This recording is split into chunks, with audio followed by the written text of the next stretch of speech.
নমস্কার প্রিয় দর্শক বন্ধুরা, কাউন্সিলিং উইথ নৈরিতার নতুন আরেকটি পর্বে তোমাদের স্বাগত। তুমি কি সারা রাত এপাশ ওপাশ করে ক্লান্ত? তুমি কি সকালে ঘুম থেকে ওঠার সাথে সাথে অলস বা ক্লান্ত বোধ করো? তবে তুমি শুধু একা নও, লক্ষ লক্ষ মানুষ ঘুমের সমস্যায় ভুগছে।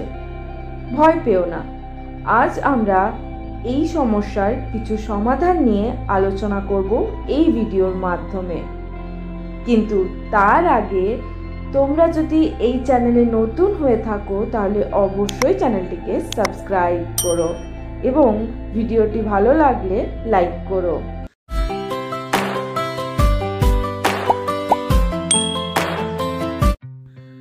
সমস্যা সমাধানের আগে সমস্যাটাকে জানা বা বোঝা খুব দরকার। কেন ঘুমের সমস্যা হচ্ছে? তোমাকে কি বিরক্ত করে যার জন্য তোমার ঘুম আসে না?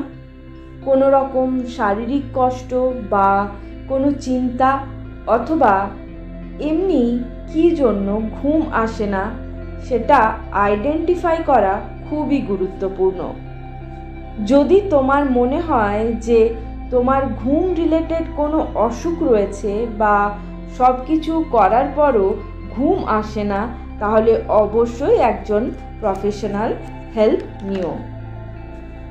ঘুম আসার জন্য ঘুমের একটা পরিবেশ দরকার, তাই নিজের বেডরুম বা শোবার ঘরটিকে আগে ঘুমের উপযোগী করে তুলতে হবে। বেডরুমটি শান্ত এবং অন্ধকার হবে। তাতে খুব হালকা গন্ধযুক্ত রুম স্প্রে ছড়িয়ে দিতে পারো, বা জুঁই, বেল অথবা যে ফুলের গন্ধ তোমার ভালো লাগে তা সাজিয়ে রাখতে পারো। ঘুমানোর আগে আমরা প্রায় সবাই সোশ্যাল মিডিয়া স্ক্রোল করি। এই অভ্যেস ত্যাগ করা অনেকের কাছে ভীষণ কঠিন, কিন্তু ইলেকট্রনিক ডিভাইস থেকে নির্গত নীল আলো তোমার ঘুমের চক্রকে ব্যাহত করে। ঘুমানোর অন্তত 1 ঘন্টা আগে তোমার ডিভাইস বন্ধ করো। ঘুমানোর আগে একটা রুটিন থাকা ভীষণ জরুরি, যাতে নিজের শরীর এবং মনকে রিল্যাক্স করতে সাহায্য করবে এবং তোমার শরীরও তৈরি হবে এটা বুঝতে যে এখন বিশ্রামের সময়। ঠান্ডা লাগার ধাত না থাকলে ঈষদুষ্ণ জলে স্নান করতেই পারো। মনের মতো বই পড়তে পারো এবং হালকা যোগ ব্যায়াম করতে পারো।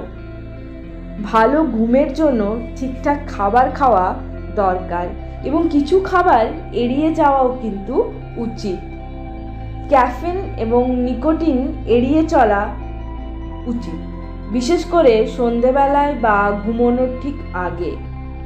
একটা কথা মাথায় রাখবে, দীর্ঘদিন ধরে যদি ঘুমের সমস্যা থাকে তবে ঘুমানোর আগে অ্যালকোহল এড়িয়ে চলা উচিত। যদিও অনেকের মনে হয় যে অ্যালকোহল নিলে ভালো ঘুম আসে, কিন্তু এতে সঠিক ঘুম হয় না এবং রাতে ঘুমের ব্যাঘাতও ঘটে। ঘুমের আগে ভারী এবং মিষ্টি খাবার এড়িয়ে চলার চেষ্টা করো। ঘুমের সমস্যা থাকলে কিছু রিল্যাক্সেশন টেকনিক অ্যাপ্লাই করতে পারো, যেমন deep breathing, meditation, progressive muscle relaxation ইত্যাদি। যদি ঘুমোতে যাওয়া 20 বা 30 মিনিটের পরও ঘুম না আসে, তাহলে বই পড়ো বা তোমার মনের মতো কিছু করো। তবে টিভি দেখা বা মোবাইল দেখা একদমই না। বই পড়তে পড়তে বা কিছু সেলাই করা হোক, দেখবে ঘুম চলে আসবে। যদি এই প্রাকৃতিক উপায়গুলো কাজ না করে তবে তোমাকে অবশ্যই প্রফেশনাল হেল্প নিতেই হবে।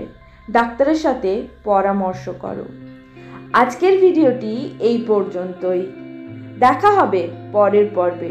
ততক্ষণ পর্যন্ত ভালো থেকো, নিজের যত্ন নিও।